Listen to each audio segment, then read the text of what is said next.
Hello everyone, welcome to physics club. Friends, current electricity के आज lecture number 4 में हम लोग डिस्कस करने वाले हैं एक बहुत ज़्यादा इंपॉर्टेंट टॉपिक जिसका नाम है एक्सप्रेशन फॉर ड्रिफ्ट वेलोसिटी। अगर मैं बात करूं अलग अलग बोर्ड की, जैसे कि CBSE रहा, अपना AMU बोर्ड रहा, या फिर ICSE या फिर UP, तो इन सभी बोर्ड्स में प्रीवियस ईयर्स में कंटिन्यूसली ये जो टॉपिक है वो आपका 2 मार्क्स में और 3 मार्क्स में एज अ डेरिवेशन पूछा जाता है। ठीक है, और ये डेरिवेशन बुक्स में थोड़ा सा टफ है और लेंदी भी है, तो आज हम लोग इस डेरिवेशन को इस तरीके से कराएंगे कि आपका विद इन 1 पेज और ये कंप्लीट हो जाएगा, और साथ में बहुत आसान भी है समझना इसको, तो आप अपनी कॉपी पे से एज सच नोट डाउन कर लेंगे। ठीक है, विदाउट पेन पेंसिल और फेयर कॉपी के भाई मत बैठिएगा। आप लोग इसे किसी भी एक वेब सीरीज़ की तरह मत देखिएगा, बड़ी परेशानी होती, नहीं तो आपको बाद में कि समझ में तो आ जाता है, फिर कंटेंट नहीं होता आपके पास कि कहाँ से रिवाइज करें। तो जैसा कि ये यहाँ पे मैंने नोट डाउन किया है, आप एज सच नोट डाउन कर लेंगे, जैसा आपकी फेयर कॉपी में भी आपका अच्छा खासा कंटेंट मौजूद होगा रिवाइज करने के लिए एग्जाम में। ठीक है, इससे पिछले वाला जो हमारा लेक्चर था, लेक्चर नंबर 3, उसमें मैंने आप लोगों को बताया था कि भाई इंट्रोडक्शन किस किस का, थर्मल वेलोसिटी का और ड्रिफ्ट वेलोसिटी का। तो अभी तक अगर आपने वो लेक्चर अटेंड नहीं किया तो प्लीज़ आप लोग उस लेक्चर को अटेंड करके आएँ, जिससे हमारा एक फ्लो बना रहे। ठीक है, तो without wasting any time start करते हैं अपने एक्सप्रेशन फॉर ड्रिफ्ट वेलोसिटी को। ठीक है, इसको समझने के लिए भाई बेसिक बातें ज़रा समझ लीजिएगा। जैसे मेरे पास यहाँ पर एक वायर है और उस वायर से मैंने कनेक्ट कर रखी है एक बैटरी। उस बैटरी को मैंने यहाँ पर कनेक्ट किया, ये उसका पॉजिटिव टर्मिनल हो गया बैटरी का, जिससे मैंने इस वायर के इस वाले एंड को कनेक्ट किया। तो जैसे मैंने इसको कनेक्ट किया तो वायर का ये वाला एंड किसकी तरह बिहेव करने लगेगा, सिंपल पॉजिटिव की तरह। और जो बैटरी का नेगेटिव टर्मिनल है वो मैंने वायर के इस वाले एंड से कनेक्ट किया, तो जो ये वाला एंड है वायर का वो किसकी तरह बिहेव करने लगेगा, नेगेटिव की तरह। ठीक है भाई, अच्छा अगला पॉइंट क्या है, तो एक एंड वायर का पॉजिटिव और एक एंड वायर का एज नेगेटिव की तरह बिहेव कर रहा है, तो वायर के दोनों एंड्स के बीच में क्या डेवलप हो जाएगा, सोचिए क्या सेटअप हो जाएगा, पोटेंशियल डिफरेंस। फिर से बैटरी कनेक्ट करी, जिसकी वजह से वायर के दोनों एंड्स एक प्लस की तरह बिहेव करने लगा, एक माइनस की तरह बिहेव करने लगा, तो वायर के दोनों एंड्स के बीच में क्या डेवलप हो गया, पोटेंशियल डिफरेंस। कितने का पोटेंशियल डिफरेंस है, सिंपल V वोल्ट का पोटेंशियल डिफरेंस क्रिएट हो गया। चलिए सब ठीक है, और ये वायर की लेंथ मैंने क्या मानी है, वायर की लेंथ है मेरे पास L, so L is the length of wire. अच्छा एक बार बताइए, ज़रा खुद सोचिए, जैसे कि मैंने पिछले लेक्चर में भी बताया था कि यार एक एंड पॉजिटिव एक एंड नेगेटिव, तो इस वायर के अंदर पॉजिटिव से नेगेटिव क्या डेवलप हो जाएगा, इलेक्ट्रिक फील्ड। याद रखिएगा, बैटरी कनेक्ट करने से एक एंड पॉजिटिव की तरह बिहेव करा, दूसरा एंड नेगेटिव की तरह बिहेव करा, तो पॉजिटिव से नेगेटिव वायर में क्या डेवलप हो जाएगा, याद रखिएगा, इलेक्ट्रिक फील्ड। चलिए, तो मैं मान करके चलता हूँ मेरे पास एक मेटेलिक कंडक्टर है जिसमें n number of free electrons है। सिंपल है यार, इस वायर के अंदर क्योंकि ये मेटल का वायर है तो इसके अंदर काफ़ी सारे क्या होंगे, इसके अंदर काफ़ी सारे होंगे आपके फ्री इलेक्ट्रॉन्स। एक यहाँ पर मान लीजिएगा कि यहाँ, एक यहाँ, एक यहाँ, इस तरीके से काफ़ी सारे इसमें फ्री इलेक्ट्रॉन्स हैं। अब कितने हैं, 200, 500, 1000, 10,000, 20,000, तो हमने एक जनरल ले लिया, कितने इलेक्ट्रॉन्स हैं, कितने फ्री इलेक्ट्रॉन्स, n। सो n यहाँ पर फ्री इलेक्ट्रॉन्स है और एक बैटरी कनेक्ट है, जिसकी वजह से वायर के दोनों एंड्स के बीच में कितना पोटेंशियल डिफरेंस क्रिएट हो गया, V पोटेंशियल डिफरेंस। चलिए यार आगे बढ़ते हैं, और आपको मैंने फिर बताया आगे क्या, और उसके साथ साथ एक इलेक्ट्रिक फील्ड कितना डेवलप हो गया, E is the electric field so developed. चलिए यार, पिछले लेक्चर में भी बताया था और फिर से रिपीट कर दूं यार क्या चीज़ यहाँ पे, कि मान लो एक दीवार है, उस पर पॉजिटिव चार्ज फैला हुआ है, मेटल की दीवार है, और एक मेटल की दीवार पर नेगेटिव चार्ज फैला हुआ है। ठीक है, और अगर इसके बीच में यहाँ पर मैं कोई इलेक्ट्रॉन को रख देता हूँ, तो ज़रा मुझे बताइए इलेक्ट्रॉन किस तरफ मूव करेगा। इलेक्ट्रॉन सिंपल, इलेक्ट्रॉन के पास नेगेटिव चार्ज है तो इलेक्ट्रॉन मूव करेगा कौन से टर्मिनल की तरफ, या फिर कौन से वाली दीवार की तरफ, तो आपका आंसर है वो दीवार की तरफ जिस पर कौन सा चार्ज फैला हुआ है, पॉजिटिव चार्ज। तो पॉजिटिव से नेगेटिव हमारे पास क्या होता है यहाँ पर, इलेक्ट्रिक फील्ड, और ये इलेक्ट्रॉन किस तरफ मूव करेगा, इस दीवार की तरफ, और किस वेलोसिटी से, ड्रिफ्ट वेलोसिटी से। ठीक है, चलिए तो हमने यहाँ से क्या सीखा कि जब भी कभी कोई चार्ज पार्टिकल, ठीक है, जैसे कि इलेक्ट्रॉन, और अगर ये चार्ज पार्टिकल इलेक्ट्रिक फील्ड में आ जाएगा, किस में आ जाएगा, इलेक्ट्रिक फील्ड में आ जाएगा, तो उस पर फोर्स लगेगा, इलेक्ट्रिक फोर्स। और उस इलेक्ट्रिक फोर्स की वैल्यू क्या है, मैंने आपको पिछले लेक्चर में बताया था, F is equals to Q multiply E, where F is the electric force और Q is the charge और E is the electric field। Okay, so याद रखिएगा जनाब इस फॉर्मूले को, F is equals to QE। तो स्टार्ट करते हैं इसी पॉइंट से, क्या कि अगर आपके पास एक चार्ज पार्टिकल, यहाँ पर आप देख सकते हैं इस वायर में काफ़ी सारे फ्री इलेक्ट्रॉन्स हैं। कितने फ्री इलेक्ट्रॉन्स हैं भाई, n number of free electrons. तो जब ये n number of free electrons है यहाँ पर, और इस वायर में क्या क्रिएट हो गया है, इलेक्ट्रिक फील्ड, तो इन फ्री इलेक्ट्रॉन्स पर कितना इलेक्ट्रिक फोर्स लगेगा, वो इलेक्ट्रिक फोर्स कितना होगा भाई? So electric force acting on each free electron, हर एक फ्री इलेक्ट्रॉन पर कितना इलेक्ट्रिक फोर्स लगेगा? तो हर एक फ्री इलेक्ट्रॉन पर लगेगा electric force F is equals to Q multiply E, F is equals to Q multiply E। Okay, अब एक बात, इलेक्ट्रॉन के पास कौन सा चार्ज होता है, प्लस का कि माइनस का? इलेक्ट्रॉन के पास चार्ज होता है माइनस का। तो यहाँ पर मैंने कुछ पॉइंट्स आप लोगों को समझाने के लिए यहाँ पर कुछ पॉइंट्स मिस किए हैं स्पेशली, ताकि मैं यहीं पर समझा सकूँ। क्या इलेक्ट्रॉन पर कौन सा चार्ज, प्लस का कि माइनस का? तो आपका जवाब होगा सर इलेक्ट्रॉन पे माइनस का चार्ज।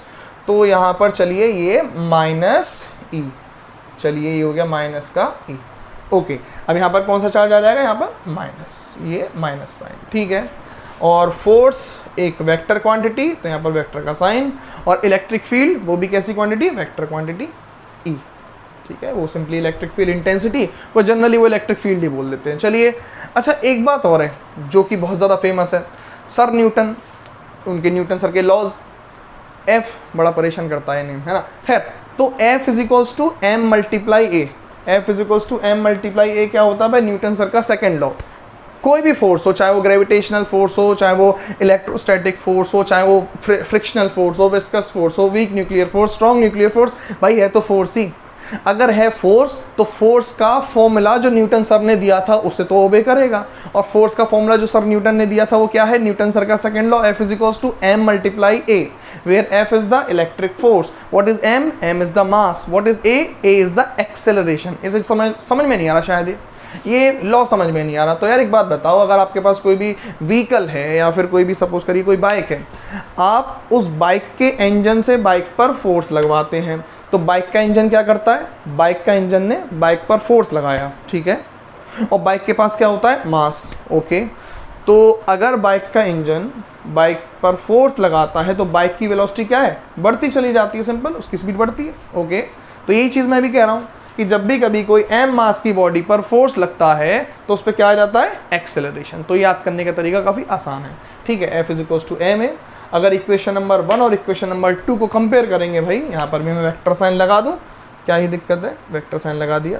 अगर मैं इक्वेशन नंबर 1 और इक्वेशन नंबर 2 को कंपेयर करूँगा तो भाई m लेफ्ट साइड दोनों की सेम है, तो राइट साइड भी सेम होगी। तो m a is equals to e multiply e, m a is equals to e multiply e। Okay, चलिए, तो यहाँ से a की वैल्यू क्या आ जाएगी? a की वैल्यू आ जाएगी भाई यहाँ से e अपॉन m, ये माइनस साइन यहाँ पर लगा दें एक बार सही से, ये माइनस e माइनस।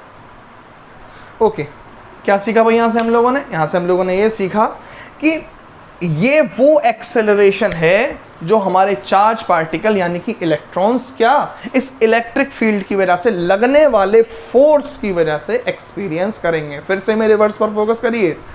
ये चार्ज पार्टिकल्स जब इस इलेक्ट्रिक फील्ड के इन्फ्लुएंस में होंगे तो इन सभी फ्री चार्ज पार्टिकल यानी कि इलेक्ट्रॉन्स पर लगेगा इलेक्ट्रिक फोर्स, और फोर्स जन्म देता है, फोर्स बर्थ देता है किसको?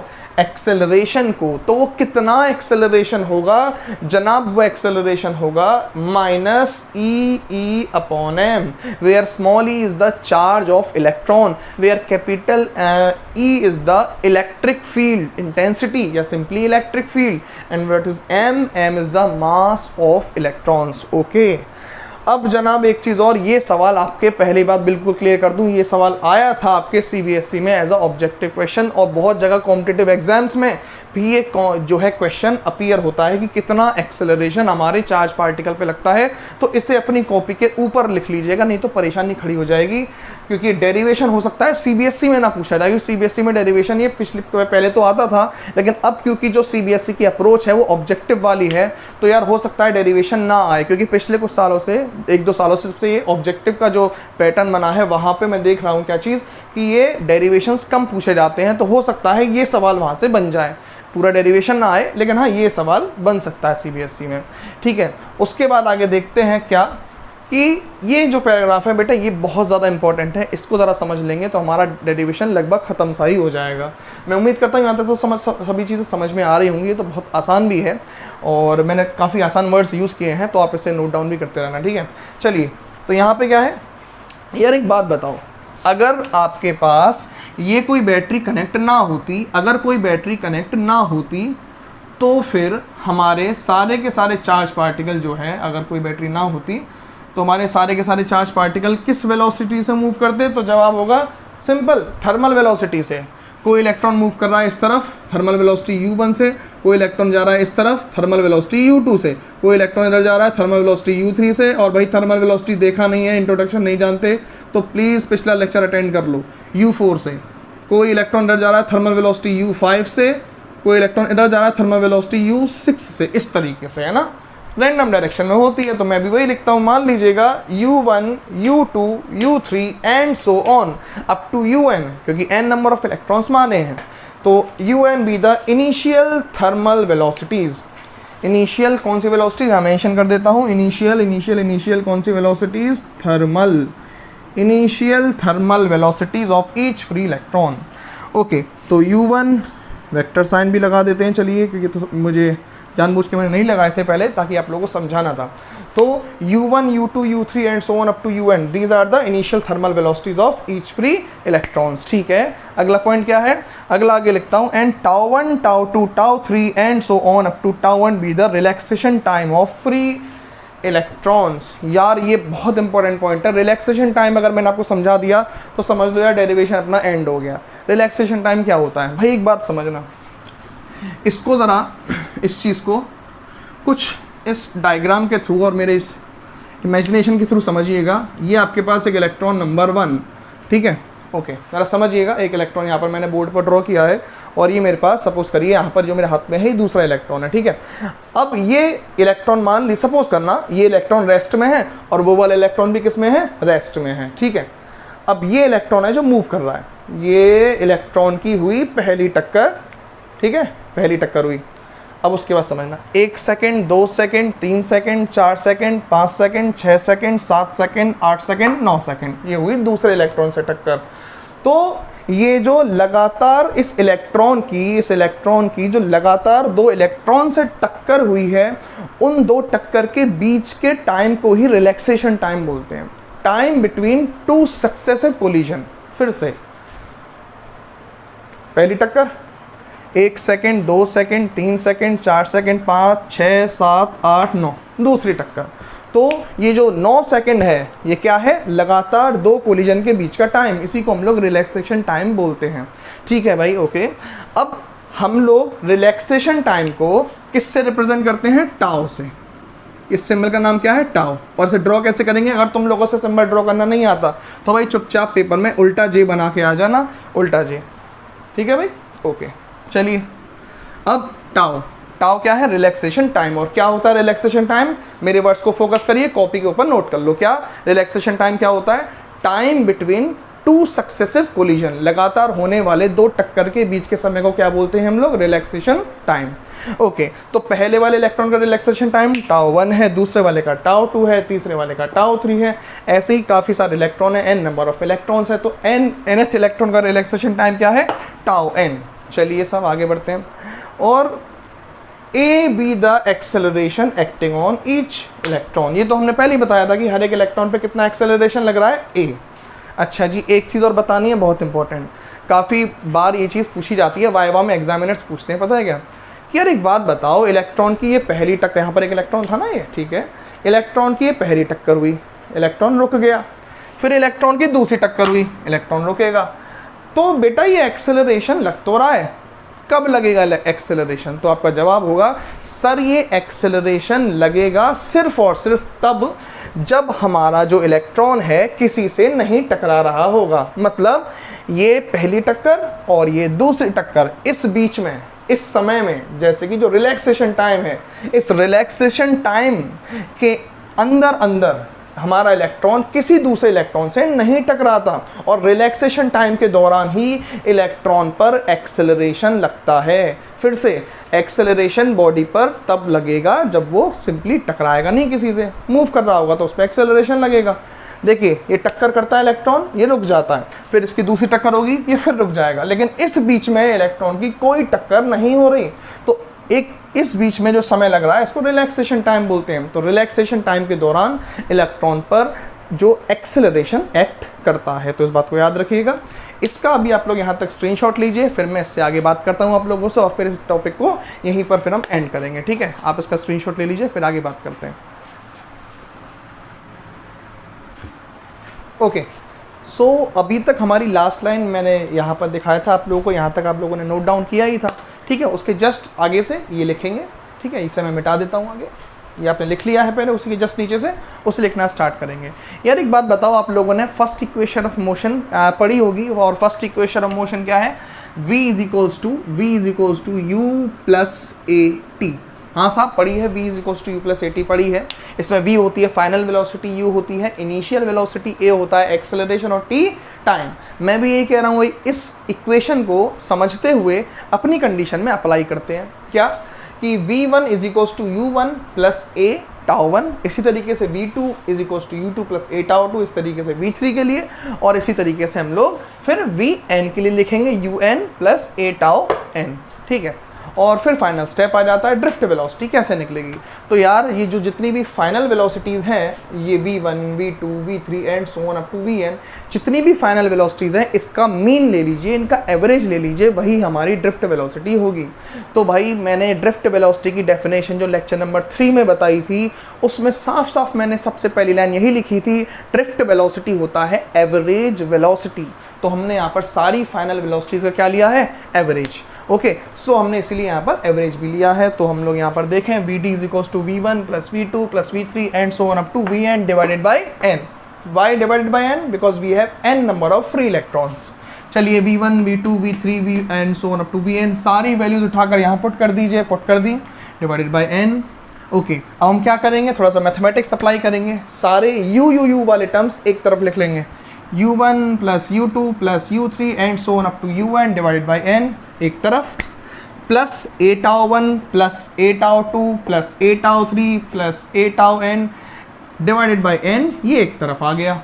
ठीक है, यहाँ से क्या चीज़ कॉमन आ जाएगी भाई? a tau 1, a tau 2, a tau 3, a tau n, यहाँ से a वाला टर्म कॉमन आ जाएगा। ठीक है, अच्छा साहब ये आपने क्या किया? ज़ीरो क्यों कर दिया?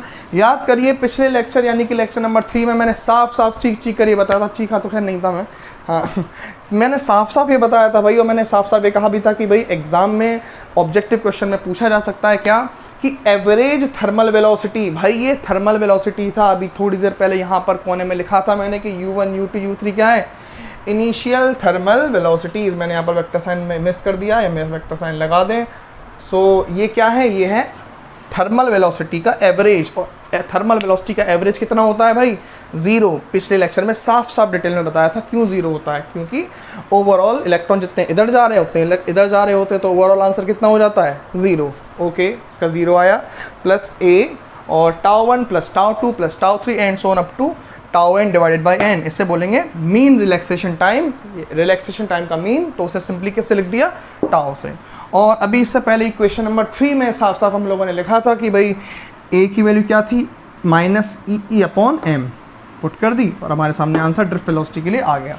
तो ये था हमारा एक्सप्रेशन फॉर ड्रिफ्ट वेलोसिटी, जो हमारे एग्जाम्स में 2 मार्क्स में और 3 मार्क्स में पूछा जाता है। और मैंने इस पूरे डेरिवेशन को बहुत आसान स्टेप्स में एक पेज में सिंपली करा दिया। प्लीज़ आप लोग इसको नोट डाउन कर लीजिएगा अपनी कॉपी में, जिससे हमारे पास पूरा कंटेंट रहे, कोई चीज़ मिस नहीं करेंगे। अगले लेक्चर में मिलते हैं आप लोगों के साथ कुछ इंपॉर्टेंट और डेरिवेशंस के साथ, फिर हम एक साथ सारे क्वेश्चंस को डिस्कस करेंगे जो कि बोर्ड में पूछे गए हैं। तब तक के लिए आप इससे पहले तो इसका स्क्रीनशॉट लो।